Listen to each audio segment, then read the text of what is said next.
moi, je suis Muriel Salles, je suis historienne. Ma présence dans un institut sur l'étude des maladies génétiques peut effectivement être un peu surprenante. Mais du coup, comme historienne, je porte une attention particulière au contexte. Le contexte, c'est l'ensemble des conditions culturelles, sociales et politiques dans lesquelles se situe un énoncé, un discours ou, par exemple, un événement comme celui qui nous réunit aujourd'hui. Alors, qu'est-ce qu'on peut dire du contexte dans lequel s'ouvre la journée d'aujourd'hui ? Je voudrais partager avec vous quelques constatations rapides.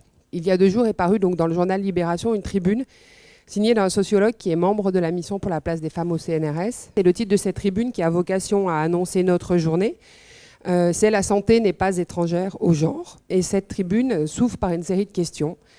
Pourquoi, par exemple, une maladie touche-t-elle un des 2 sexes plutôt que l'autre ? Pourquoi l'autisme est-il mal diagnostiqué chez les femmes ?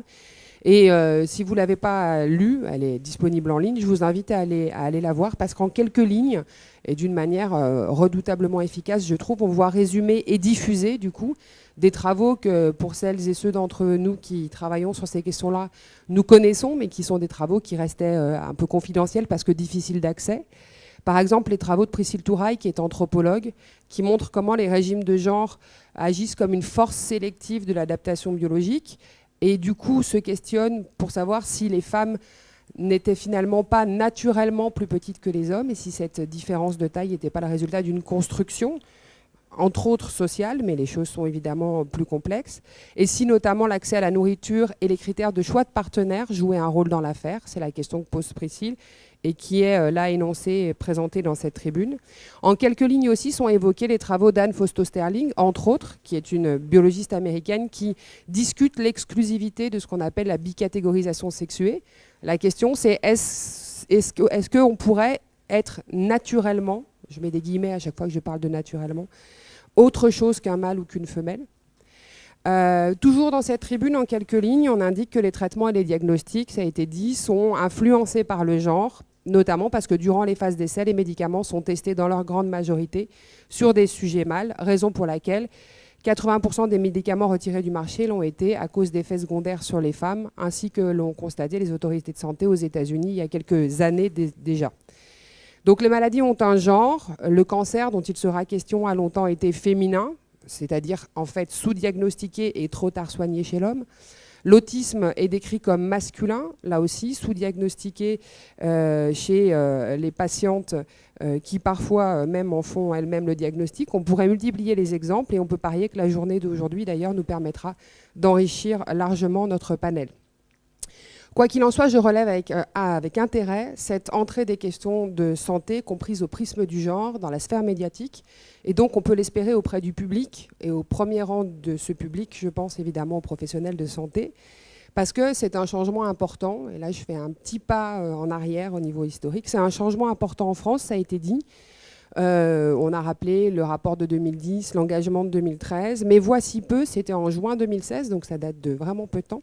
L'Académie de médecine portait un discours plus ambigu, on va dire les choses comme ça, et ne mobilisait certainement pas, peut-être même surtout pas, le concept de genre, mais bien improprement d'ailleurs celui de parité. C'était un communiqué de presse qui s'intitulait « Parité en santé », et un communiqué de presse dans lequel on s'inquiétait de ce qu'une demande de parité en santé, qui n'existait d'ailleurs pas, pouvait conduire à une invisibilisation des différences biologiques entre les sexes.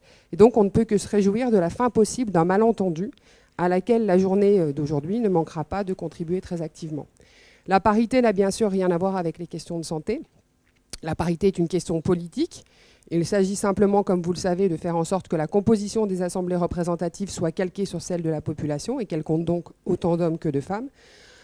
En santé, depuis maintenant 4 décennies, il y a de la recherche scientifique sur la question des spécificités biologiques des hommes, des femmes. Et c'est tout le paradoxe finalement du discours sur les femmes en médecine. Elles sont toujours, moi je suis 19e-iste, je ne l'ai pas précisé, mais au 19e c'est particulièrement frappant.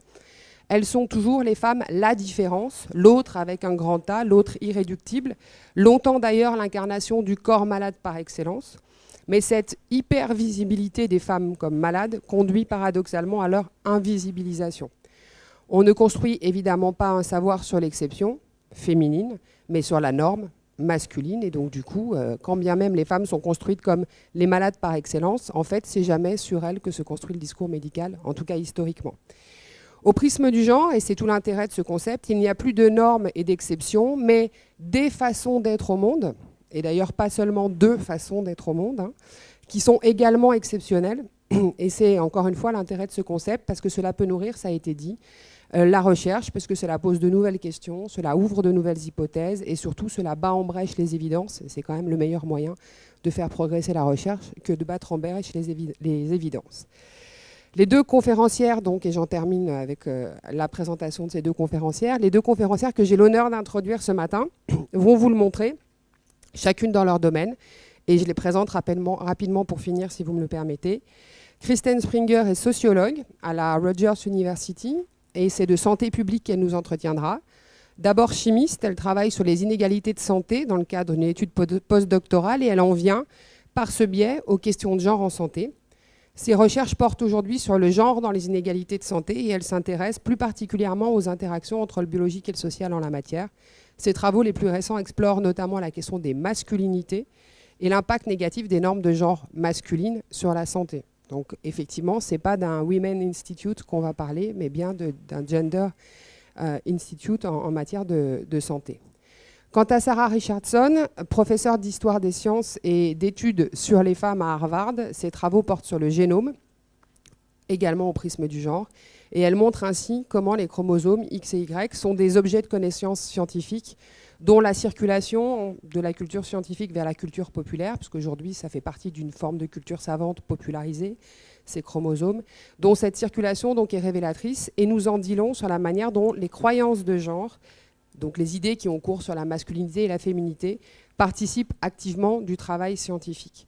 Aujourd'hui, c'est de médecine sexuée qu'elle va nous entretenir, d'une médecine donc qui se déploierait au masculin et au féminin, et surtout des pièges et des écueils que cela constitue. Avec ces deux conférencières, vous l'aurez noté, nous commençons résolument dans la matinée dans la perspective globale et systémique que le président du comité d'éthique de l'INSERM appelait de ses voeux à l'instant. Et donc, du coup, voilà, on peut attaquer en vous demandant de venir sur la scène avec nous.